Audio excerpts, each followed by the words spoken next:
Hello everyone, अस्सलाम वालेकुम and welcome back to my channel. उम्मीद है कि आप सभी लोग बिल्कुल ठीक होंगे, खैरियत से होंगे और बच्चों के साथ विंटर ब्रेक को एंजॉय कर रहे होंगे। तो जनाब यहाँ पर भी सब ठीक ठाक है, खैरियत से हैं और आप सब लोगों की तरह हम भी यहाँ पर विंटर ब्रेक स्टार्ट कर रहे हैं। जैसा कि आप सभी लोगों को मालूम है, बच्चों का विंटर ब्रेक स्टार्ट हो चुका है और जो टाइमिंग है सुबह उठने की, रात को सोने की, कुछ सेट नहीं है, सब अप से डाउन हुई हुई है क्योंकि यहाँ पे कोल्ड भी बहुत ज़्यादा है सैन फ्रांसिस्को में। तो आजकल हम लोग काफ़ी लेट सोते हैं और मॉर्निंग में भी काफ़ी लेट हो जाते हैं उठने में। तो हम लोग एज़ यूजुअल आज भी लेट उठे थे। तो मैंने और हस्बैंड ने हम लोग ने स्मूदी ली थी नाश्ते में और बच्चों ने सीरियल लिया था और किसी का भी लंच करने को बिल्कुल भी मूड नहीं था, लेकिन हमें बाहर जाना था। तो मैंने बच्चों से कहा कि कुछ खा के ही चलते हैं और बेशक हम डिनर बाहर कर लेंगे। तो मैंने रिसेंटली आप लोग के साथ चिकन और पोटैटोज़ के कटलेट्स शेयर किए थे, तो मैंने वो बना के फ्रीज़र में रख दिए थे। तो वही फ्रीज़ किए हुए कटलेट्स मैंने फ्राई किए थे। तो मैंने और हस्बैंड ने तो पराठों के साथ एंजॉय किया था और आपको पता है बच्चे पराठे इतनी शौक से नहीं खाते, तो उन्हीं जो मैंने कटलेट्स बनाए थे चिकन और पोटैटोज़ के, उसके मैंने बच्चों को सैंडविच बना के दे दिए थे। चीज़ वगैरह मैंने उसमें असेंबल कर दी थी, तो बहुत मज़े के ना वो सैंडविच बन जाते हैं। अच्छा, फिर उसके बाद आपको पता है कि बच्चों का विंटर ब्रेक है तो बाहर आना जाना तो लगा ही रहता है और यहाँ पे हॉलीडेज़ का भी टाइम है और क्रिसमस का टाइम भी है, तो बहुत ज़्यादा घरों को ना खूबसूरती से सजाया हुआ होता है। अच्छा, यहाँ पर मैं आप लोगों के साथ ना एक बात क्लियर कर दूँ कि मैं क्रिसमस मनाने को या क्रिसमस को सेलिब्रेट करने को प्रमोट नहीं कर रही हूँ। अल्हम्दुलिल्लाह हम मुसलमान हैं और हमें इस बात पे बहुत ज़्यादा फ़ख्र है कि हम इतने अज़ीम और इतने अच्छे दीन में हमारा शुमार होता है। और आप लोगों के साथ वीडियो सिर्फ इसलिए शेयर कर रही हूँ कि हर साल हम बच्चों को इस तरह से यहाँ पर जब बच्चों का विंटर ब्रेक होता है तो क्रिसमस की जो डेकोरेशन है या हॉलीडेज़ की जो लाइटिंग है वो दिखाने के लिए लेके आते हैं। और देखें, इस्लाम भी यही कहता है कि हमें हर एक मज़हब को रिस्पेक्ट करनी चाहिए और हमारे साथ भी यहाँ पे ऐसा ही होता है। जब हमारे रमज़ान स्टार्ट होते हैं तो हमारे जो नेबर्स हैं, जो मिलने जुलने वाले हैं, जो नॉन मुस्लिम हैं, मुसलमान नहीं हैं, वो सब बहुत रिस्पेक्ट करते हैं, हमें रमज़ान की मुबारकबाद देते हैं। और जब दोनों ईदें आती हैं तब भी बहुत ज़्यादा खुशी होती है उनको भी और वो हमें अपनी खुशी से मुबारकबाद भी देते हैं। जैसे मुस्कान की फ्रेंड्स हैं, उन सबको मालूम है कि हम जब रमज़ान स्टार्ट होता है तो हम कितनी खुश दिली से और पूरे जोश व खरोश के साथ रमज़ान मनाते हैं। तो मुस्कान की दोनों जो बेस्ट फ्रेंड्स हैं मुस्कान को ईद की मुबारकबाद भी देती हैं, बल्कि हमारे घर में आती भी हैं और हमारे साथ इफ़्तार भी करती हैं। तो ये छोटी छोटी सी बातें होती हैं जो इंसानियत को ना बहुत अजीम बना देती हैं। तो खैर, आप लोग के साथ इस वीडियो में ना मैं बहुत अच्छे से खूबसूरत घरों की डेकोरेशन शेयर करूँगी। असल में ये सैन फ्रांसिस्को से अराउंड 40-45 मिनट्स की राइड पर एक जगह है, एक छोटी सी सिटी है और ऑलमोस्ट हम लोग यहाँ पे हर साल जाते हैं क्योंकि बच्चों का भी विंटर ब्रेक होता है। तो यहाँ पे परदेश में इतनी ज़्यादा चीज़ें करने के लिए नहीं होती हैं, तो ज़ाहिर है हम लोगों को बच्चों को भी थोड़ा बहुत एंटरटेन करना होता है, तो हम इस तरह से बच्चों को ले आते हैं, लाइट्स वगैरह दिखा देते हैं और बहुत अच्छा लगता है। और हमारी तरह यहाँ पे और भी बहुत सारे लोग होते हैं जो ये सारी चीज़ों को देखने के लिए बहुत दूर दूर से आते हैं। तो खैर यहाँ पे ना मुस्कान को मैं कह रही थी तुम ये बलून ले लो, ये इतना अच्छा लग रहा था, इसमें छोटे छोटे से ना उन्होंने लाइट्स के ना छोटे छोटे पीसेस डाले थे जो रात में बहुत ही खूबसूरत लग रहे थे। खैर, यहाँ पे जो आज का दिन है वो है क्रिसमस ईव का दिन, यानी कि क्रिसमस से पहले जैसे हम चांद रात मनाते हैं ना, तो ये वही रात थी, 24 की रात है ये। तो यहाँ पे इसलिए भी और बहुत ज़्यादा गहमा गहमी थी क्योंकि बहुत सारे लोग जो हैं वो यहाँ पर भी रात को ना जाग रहे होते हैं, बहुत सारे लोगों ने फैमिली गैदरिंग की हुई होती है। और यहाँ पर ना आप देखेंगे आगे चल के वीडियो में बहुत सारे लोग जो है ना अपने घर के फ्रंट यार्ड में बैठे हुए थे, फैमिली और फ्रेंड्स के साथ ना टाइम स्पेंड कर रहे थे। अच्छा, जैसे हमारे कंट्रीज़ में ऐसा होता है ना कि सारी फैमिली एक साथ रहती है, बहन भाई और जो हमारे जो बच्चे भी होते हैं सब एक साथ फैमिली में रहते हैं। जॉइंट फैमिली सिस्टम हमारे पास बहुत ज़्यादा कॉमन है, यहाँ पर ऐसा नहीं होता। चाहे आप मैरिड हो या अनमैरिड हो, बहुत सारे जो बच्चे होते हैं वो स्टडीज़ के लिए बाहर होते हैं, डिफरेंट स्टेट में होते हैं, डिफरेंट सिटीज़ में होते हैं। और आपके जो बहन भाई हैं, पेरेंट्स जो हैं वो डिफरेंट डिफरेंट जगहों पे होते हैं, बहुत दूर होते हैं। तो जब इस तरह से हॉलीडेज़ का टाइम आता है तो फिर ये लोग सब ना इकट्ठे होते हैं और इकट्ठे होकर इसी तरह की गैदरिंग करते हैं। तो यहाँ पर ना ये जिनकी फैमिली है ये लोग इस तरह से बाहर हैंग आउट कर रहे थे। तो इन्होंने यहाँ पर थोड़ी सी ना फायर लगाई हुई थी और ये जो स्टिक्स आप देख रहे हैं इसमें इसमें मार्शमेलोज़ हैं। तो मार्शमेलोज़ को ये लोग इस तरह से हल्के से स्टिक में ना इन्होंने स्टक किया हुआ है और उसको हल्का सा वार्म करके उसको एंजॉय कर रहे थे। लेकिन मुझे तो ये बिल्कुल पसंद नहीं आता। मुस्कान एक दो दफ़ा ये मार्शमेलोज़ घर में लेके आई है और उसने जो हमारी जो सीख कबाब की जो स्टिक्स होती है ना उसमें मार्शमेलो को लगा के चूल्हे पे ना हल्का सा रोस्ट करने की कोशिश की थी तो सारा मेल्ट हो गया था। तो बच्चे इस तरह की ना चीज़ें करके ख़ुद को भी एंटरटेन करते हैं और अपने साथ साथ घर वालों को भी अच्छी तरह से ना एंटरटेन करते हैं। तो खैर यहाँ पे ना बहुत अच्छी चीज़ें थी। जैसे आप देख रहे हैं ना कि ये इन्होंने एक बहुत ओल्ड टाइप की इनके पास वैन थी और उसमें इन्होंने ना जो स्नोमैन होता है वो बना के उसको अंदर बिठाया हुआ था। इसके साथ साथ आपको सेंटा क्लॉज भी नज़र आया होगा, मिसेस सेंटा क्लॉज भी आपको नज़र आई होंगी।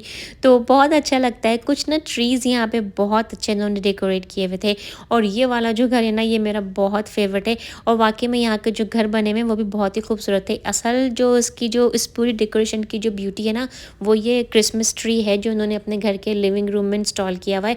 इसमें आप देख रहे हैं कि कलर चेंज हो रहे हैं। इसमें बहुत ना डिफरेंट कलर ना लाइट्स के चेंज हो रहे थे जो बहुत खूबसूरत लग रहा था।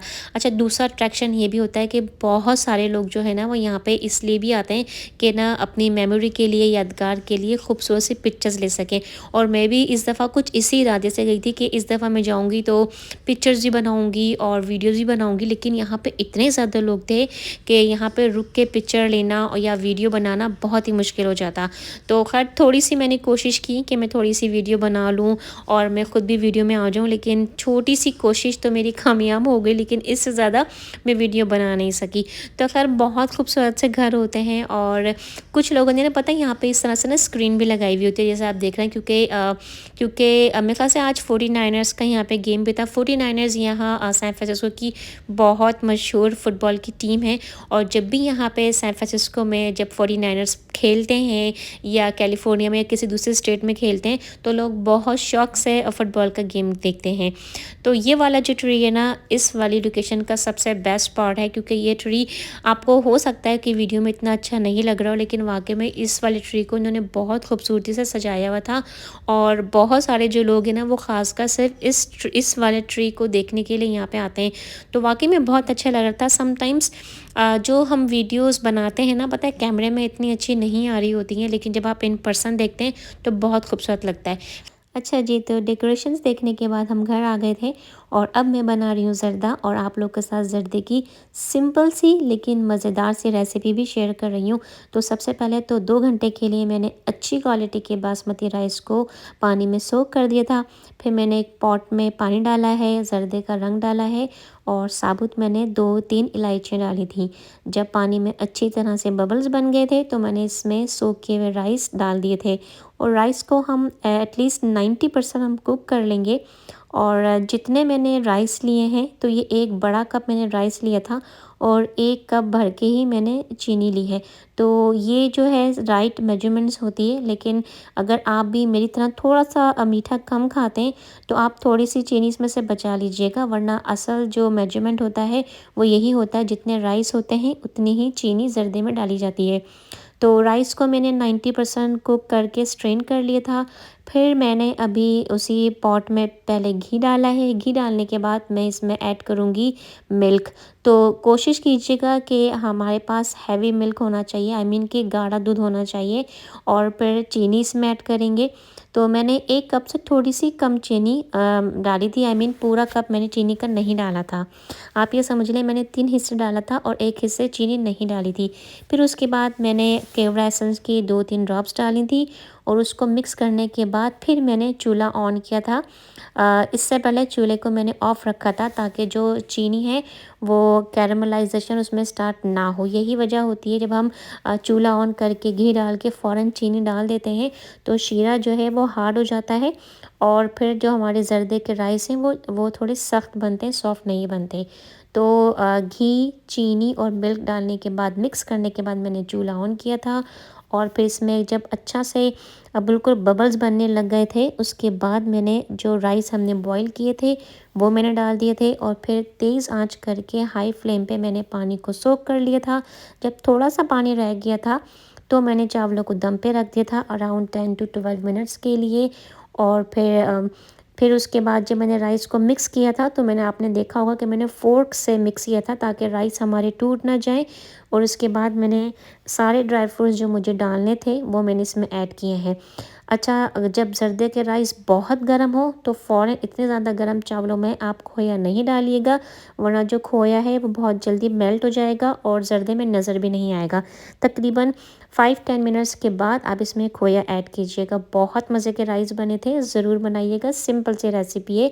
और अगर आप इस तरह से दूध डाल के चावल बनाएंगे तो आपके ज़र्दे के राइस बहुत सॉफ्ट बनेंगे। उसके बाद रात के खाने में डिनर में मैंने बनाई थी सिंपल मूंग मसूर की दाल, चावल और साथ में सैलेड बनाया था।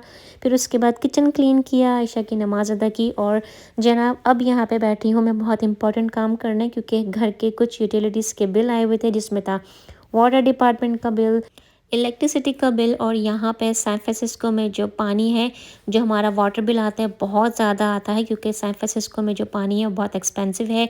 ना सिर्फ हमारा जो वाटर का बिल है वो भी हमें पे करना पड़ता है, बल्कि बल्कि यहाँ पे अमेरिका में जो हमारा जो सीवरेज की लाइन होती है उसका भी हमें बिल खुद से पे करना पड़ता है एवरी मंथ। तो ये भी एक अच्छा खासा ठीक ठाक काम होता है कि पहले सारे बिल आप जमा करें और एवरी मंथ आप उसे पे करें। लेकिन यहाँ पे आसानी ये है कि हमें इन पर्सन पे करने की ज़रूरत नहीं पड़ती है, बल्कि हम फ़ोन से ही इसको पे कर देते हैं। तो यहाँ पर मुस्कान अपना जो टॉय है मिनी, वो आप लोग के साथ शेयर कर रही है। मेरे हस्बैंड के बहुत अच्छे फ्रेंड हैं, उन्होंने मुस्कान को ये गिफ्ट दिया था। और बच्चों के पास कितने ही टॉयज़ घर में क्यों ना हो, उनके लिए हर टॉय बहुत इंपॉर्टेंट होता है जो उनको नया दिया जाता है। तो फ्रेंड्स, ये था आज का व्लॉग और आज की वीडियो को यहीं पे एंड करूँगी। ज़र्दा बनाने की सिंपल सी रेसिपी है, ज़रूर बनाइएगा और मुझे कमेंट बॉक्स में बताइएगा कि आपको आज का व्लॉग कैसा लगा। वीडियो में से कोई भी बात आपको अच्छी लगी हो तो वीडियो को लाइक ज़रूर कीजिएगा। अपना बहुत ज़्यादा ख्याल रखें। नेक्स्ट व्लॉग में और एक अच्छे से नए कंटेंट में आप सभी लोगों से बहुत जल्द मुलाकात होगी। अल्लाह हाफ़िज़।